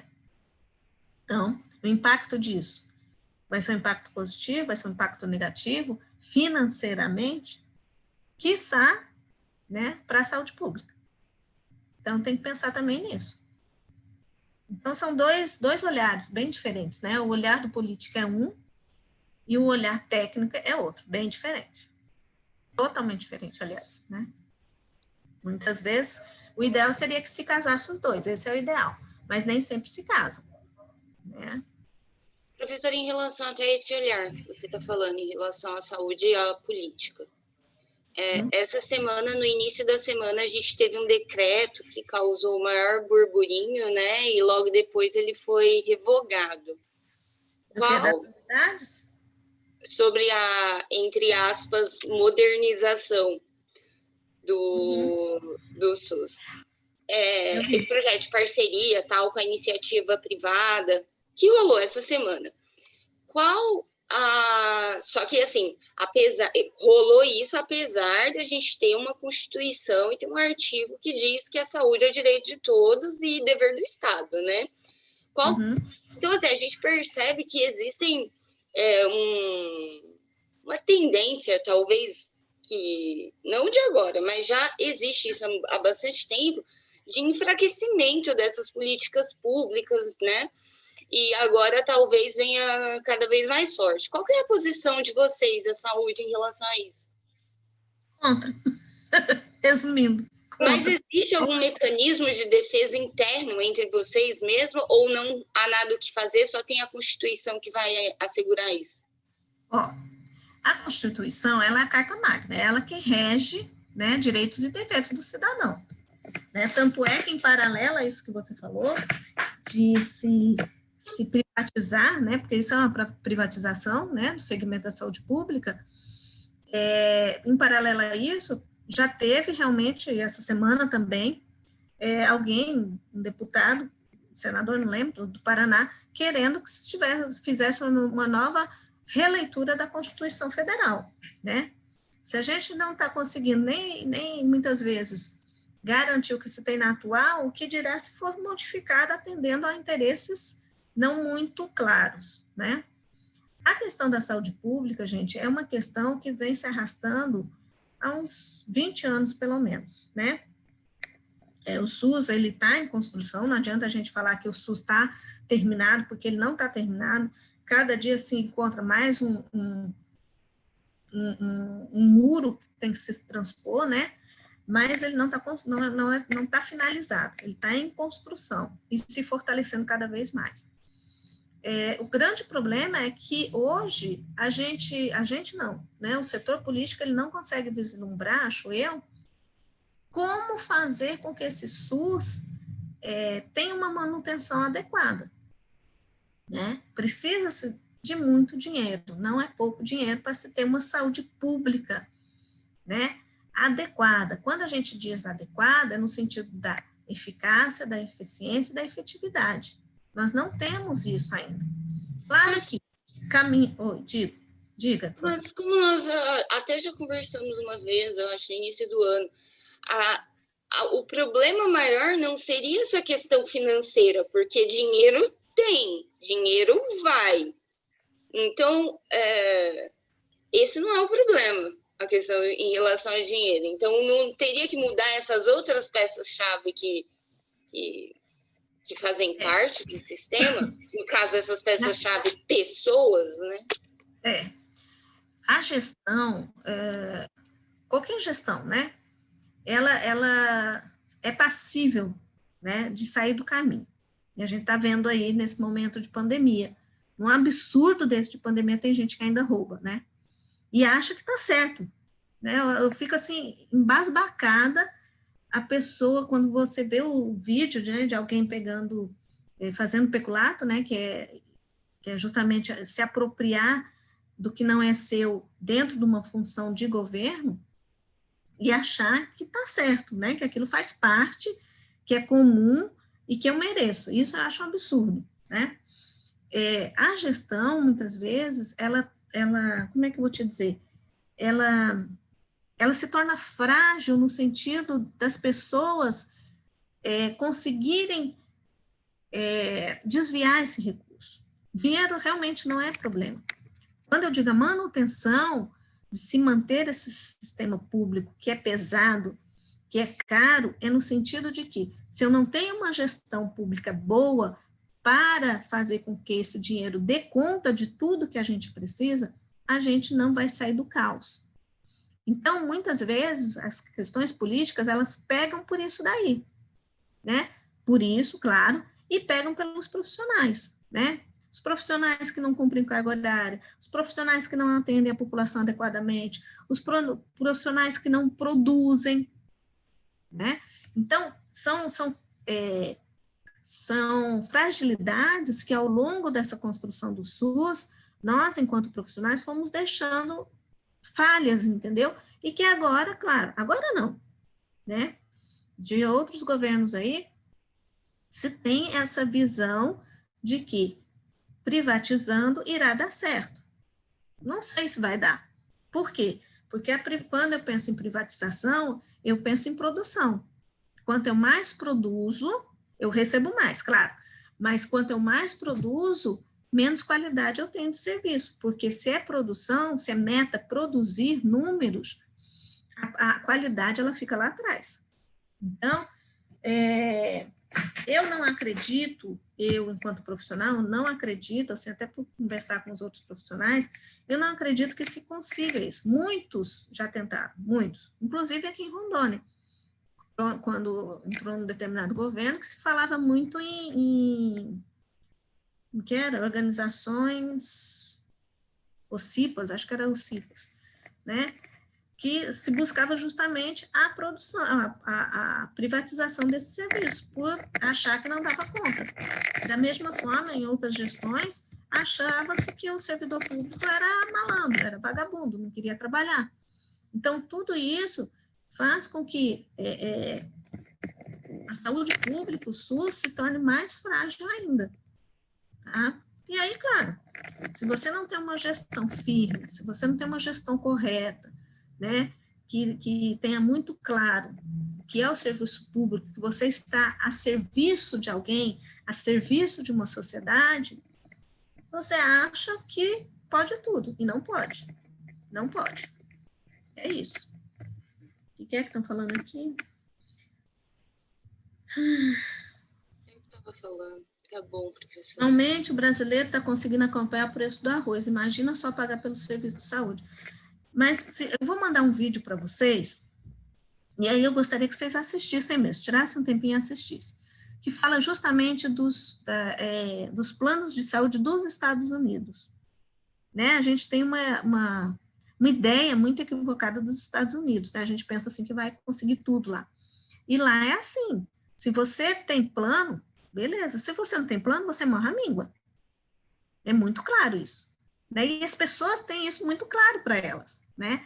Tanto é que o próprio Obama, na época que ele era o presidente, ele queria fazer um sistema muito próximo ao do Brasil. Não deixaram. As empresas não deixam, né? É uma coisa muito forte lá. Então, eu vou mandar para vocês esse vídeo, eu queria que vocês vissem, até para ter uma clarificada o que é sistema público de saúde, o que é plano de saúde, porque é uma empresa, né? Empresa produz, empresa cobra, empresa paga, né? E é retroceder, é voltar lá aos anos 70, né? Quando a gente, só quem trabalhava tinha direito, carteira assinada, e que os demais? Morre a míngua? Né? O problema, não é problema. Quando a gente fala de sistema único de saúde e direito de todos, né? Quando a gente fala de direito de todos, qualquer um que entra no nosso país tem direito, né? Então, qualquer um, por exemplo, desde aqui da Bolívia, do lado aqui, do nosso lado, e um americano que chega aqui em Porto Velho, acontecer alguma coisa, vai ter direito ao sistema público de saúde. Eu não posso negar isso a ele. E isso custa, né? Então, tem que ser verificado essas questões. É muito complexa, né, o SUS, muito complexo. Não é tão simples como a gente pensa, né? E o sistema público, ele é muito burocrático. Então, às vezes, você tem até o dinheiro, mas você não consegue pagar por causa das questões burocráticas. Não que a burocracia não seja importante, a burocracia, ela te dá um norteador de responsabilidade. Mas essa burocracia que emperra, ela é nociva para a saúde. Ela destrói a saúde. Ok, Tônia? Ficou mais ou menos claro? Ok, professora. Acho que o maior problema mesmo devem ser as pessoas. Essa figurinha, né? Porque assim, você vê muitos médicos que até, tipo, falam mal do SUS ou até apoiam isso que aconteceu agora essa semana, aí você vai ver como é a conduta, né, desse médico, como ele age. Aí é aquele médico que chega atrasado, não faz nada para melhorar as coisas, só sabe reclamar e colocar defeito. Mas e a atitude dele? O que ele faz para melhorar isso? Nada. Só reclama. Nada. É o dito enrolão. É aquele que está de plantão, chega meia-noite, vai embora dormir. É aquele que toda vez que está de plantão está doente, mas está trabalhando no particular. É aquele que está durante por exemplo, uma pandemia de Covid. Não posso, mas está no particular. Você vai buscar, está lá no particular. Você vai buscar, está viajando. Não só médico, né? Profissionais, em geral, né? E a bomba fica para quem fica. E quem fica está mais vulnerável a tudo, e até morrer. Mas não... Enfim, é aquela velha história, né? Quem tem escrúpulo, quem tem ética, quem tem caráter, vai continuar tendo. Quem não tem, não vai ser agora que vai mudar, gente. Isso se adquire quando a gente é pequenininho lá, né?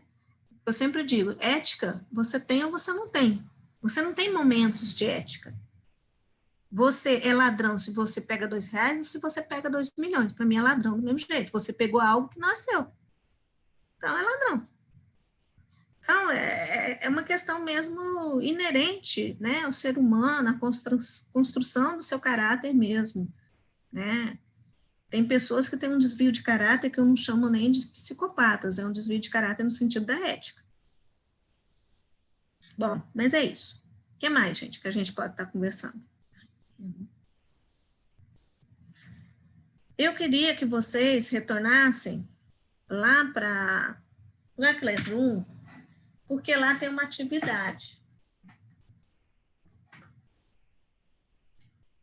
Não sei se eu abri aqui, se eu abri ali.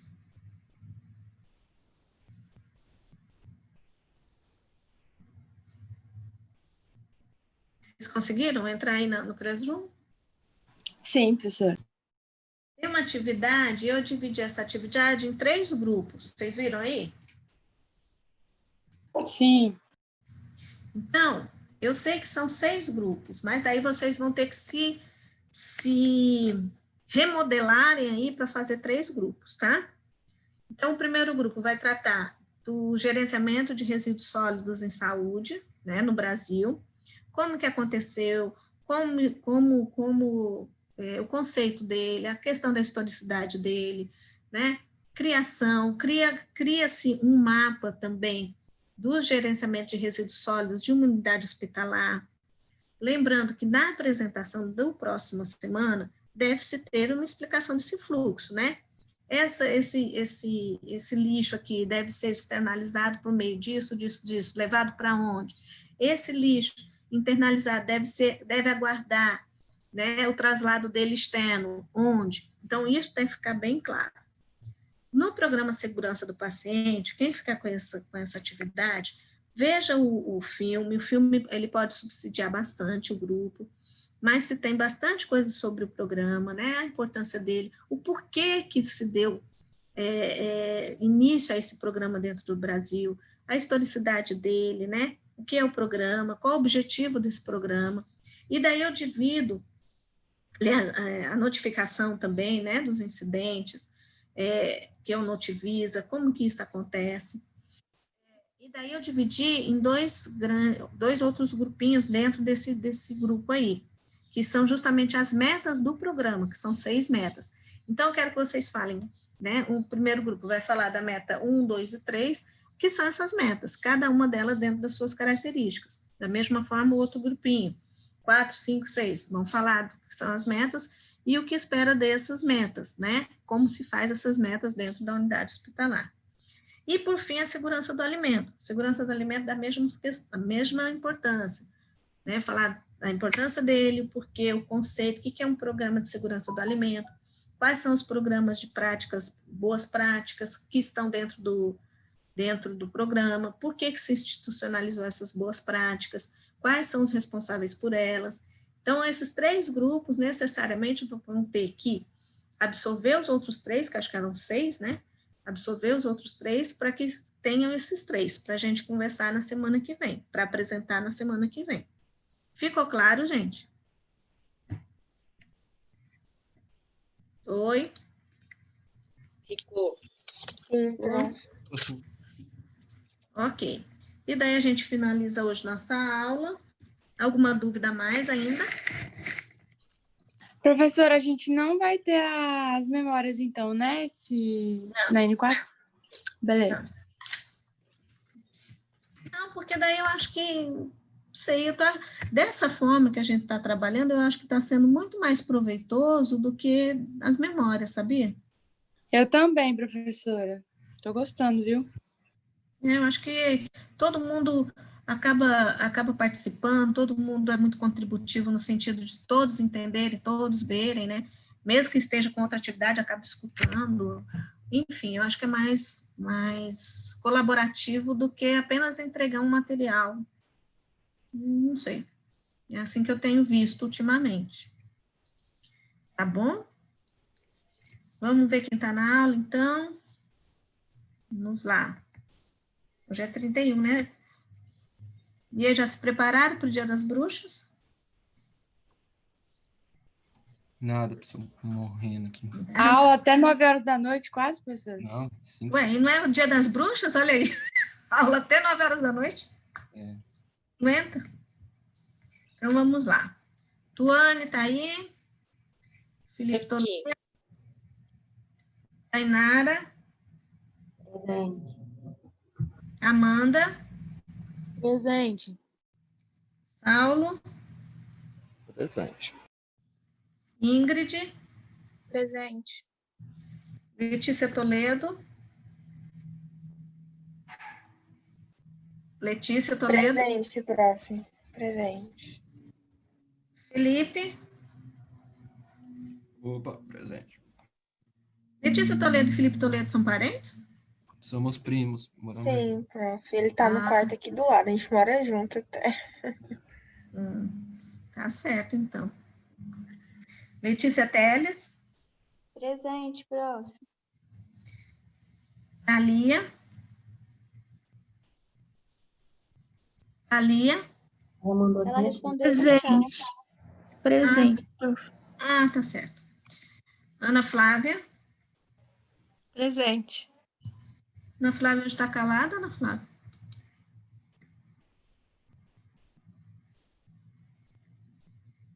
Luiz Cristóvão. Presente, professora. José Henrique. Presente, professora. Pedro Fidel. Presente, professora. Sara. Presente, professora. Ana Beatriz. Presente. Cadê? Juliane Medeiros. Aqui, professora. Bruna. Presente. Gabriel Galeano. Presente, professora. Tainara. Tainara, acho que eu chamei já. Tainara Melgar. Chamou, pronto, presente. Tereza. Presente. Pronto. É o Mike, professora? Presente. Isso. Acho que só. Alguém eu não chamei? Eu, prof. Quem, amor? Paula. Paula. Mais alguém? Bom dia, Eu, professor. Só não me Lucas. chamou. Lucas, tá quieto, Lucas, hoje? Aqui. Professora, a senhora também não me chamou. É porque tem gente que eu já conversei, aí eu esqueço. A Amabile já tinha conversado, aí eu acabo esquecendo. Amabile. Mais alguém? Tudo certinho? Tudo certo, professor. Então, tá bom. Então, a gente encerra a aula. Semana que vem, daí tem as apresentações. Qualquer coisa, entre em contato, tá bom? Tá bom, fechou. Então, tá. Bom final de semana, bom feriado, se cuidem, não saiam muito pra rua. Se sair, use máscara, tá certo? Tá bom, professor, obrigado. Até semana que vem. Tá bom, Obrigada, beijo. prof. Tchau, Tchau. beijo.